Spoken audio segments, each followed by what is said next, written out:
it's Temujin here from SL Colonies, and today I'm going to be showing you the new Huntables that are coming out.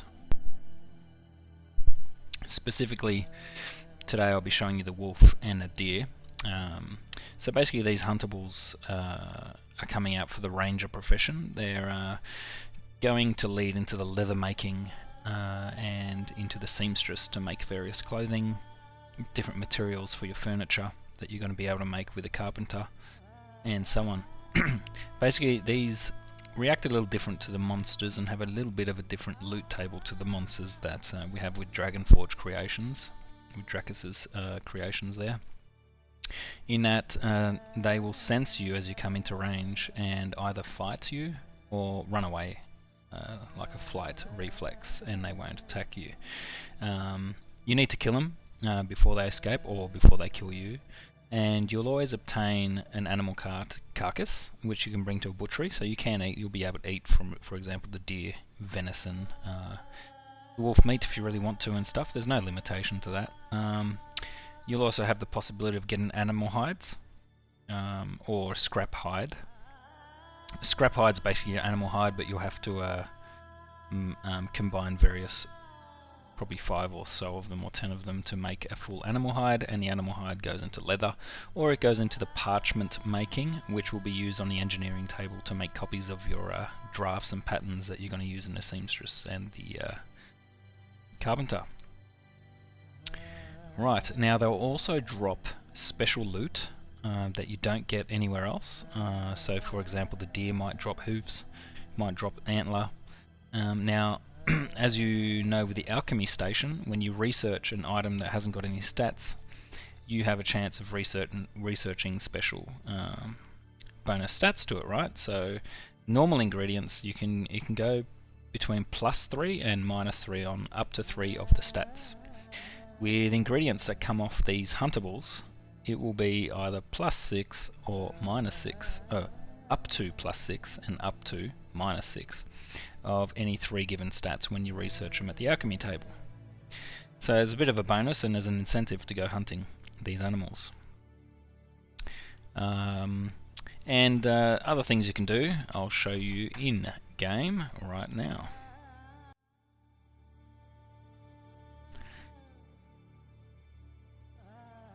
Right, so these are blacked out right now because I haven't activated them, so I'm going to show you what it looks like with my other account, SL Colonies.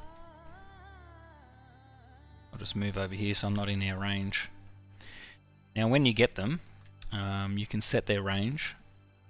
The default is quite far, but it's good at a high range. You don't want the deer to only react to you when you're within 2 meters or something like that. So you can set the range. I'm going to set them to 5 meters on each because I don't want them to activate while I'm back here against the wall. And that's why we've also enabled this feature for you as an owner to do this, because if you've got a small amount of land, you don't want them to react to everyone just walking past. However, I do set on the database the respawn rate and the attack damage and things like that, as well as the loot tables, unlike the monsters, which you have a bit of a custom loot table available to you and so on. So what's cool about animals is when you configure them, you've got the ability to set various spawn points on your animals. Now what this means is when they've killed or they respawn, now this happens with a lot of our gatherable items if you didn't already know as well, they will respawn in one of those set points that you have set. So the first point was set here. Okay, I'll move around, I can rotate it, I can flip it, I can do whatever I want on my sim. And I'll explain to you why this is good when it comes to animals. So I'll set this point. So let's say you have 10 of these deers and you have a large amount of land on your sim. You've got a forest where they will graze. You could set them to be all spread apart, like all out here, you know, one over there, one over that part of the sim, and eventually it will just stay in one spot. Or you could set them to respawn and have chances to respawn in a congregated area. For example, you could have a spawn spot over here, spawn spot over here. You've got 2 deers, right? But sometimes all 3 of them, or all 5 of them, or all 10 of them will congregate around this area of the land. Sometimes. Once they're all killed, they'll all scatter about, and as people hunt them down, maybe they'll come back here, maybe they won't. But maybe there is a higher chance because you've got more spawn points set to that part of your sim. That's the idea of spawn points. Anyway, I'll activate it, and I'll show you how you hunt these. And this little guy on. Go back to him. Now, you do need the weapons from the system, and I've prepared myself with a basic bow and a sword that I've made. Now, I'm going to use the bow for the deer because I know that it does run away.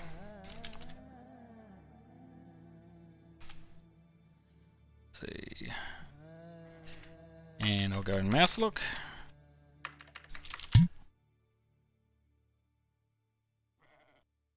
And I'll prepare my bow as I get closer. Now, as you see, you'd want it to spawn quicker than 5 meters. Right, so now there it goes, and it's going to start running away. It runs pretty fast. I got to hit it. Ooh, what a great shot that was, wasn't it? I swear that should have hit. There it goes. Right, so there he goes. Now, when they die, if you're a ranger, you will gain CXP. I'm going to set the CXP based on the animal type and stuff. When you click them, you'll receive the deer carcass. I've received 3 of its hooves, and I've received a regular animal hide, so that's a high quality one. I didn't receive an antler, and I got everything that I've currently set in a database. Now this won't return for another 30 minutes, because that's what I've set the deer to be. Now I know the wolf, on the other hand, likes to attack instead of run away. So I'm going to use my sword in this case, and not a bow. So, bow sheath. And let's just hit draw. And bring my, 5 draw. And bring the sword out. Ready to attack, because I'm going to need this. I've got enough health, and let's go back and turn him on, and let's see what happens with this guy. Ooh, here he comes, coming for me. Now this guy will follow you around, and he'll take health off you. I'll let him attack me.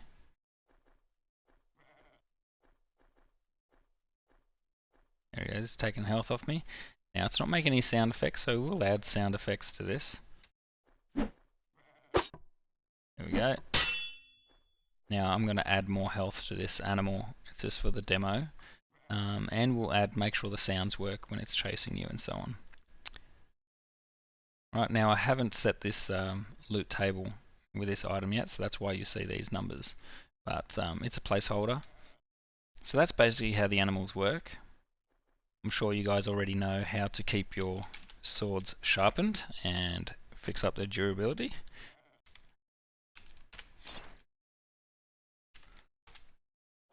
Now, did you guys know we changed the bow? We no longer have a prim that reses out. It looks weird, to be honest, but it's a particle because we wanted to make the bows available to anyone on any sim, regardless if they have res or not. So my quiver is now empty. We've added the feature that you can left click your quiver and fill from your inventory if you have arrows, which I don't, or you can walk up to one of these barrels of arrows that you get from a carpentry. Now these are 100 arrows in here, hint hint, in an oak barrel, so you need to make this. You can click on it and fill, and you'll refill. You'll take some arrows from there and you'll put it into your quiver. So that's basically all I've got to say about that. If you guys have any questions, of course, as usual, just ask me in the comments or in Discord or the forums, and we'll go from there. Alright, hope you guys all enjoyed. I'll see you guys next time.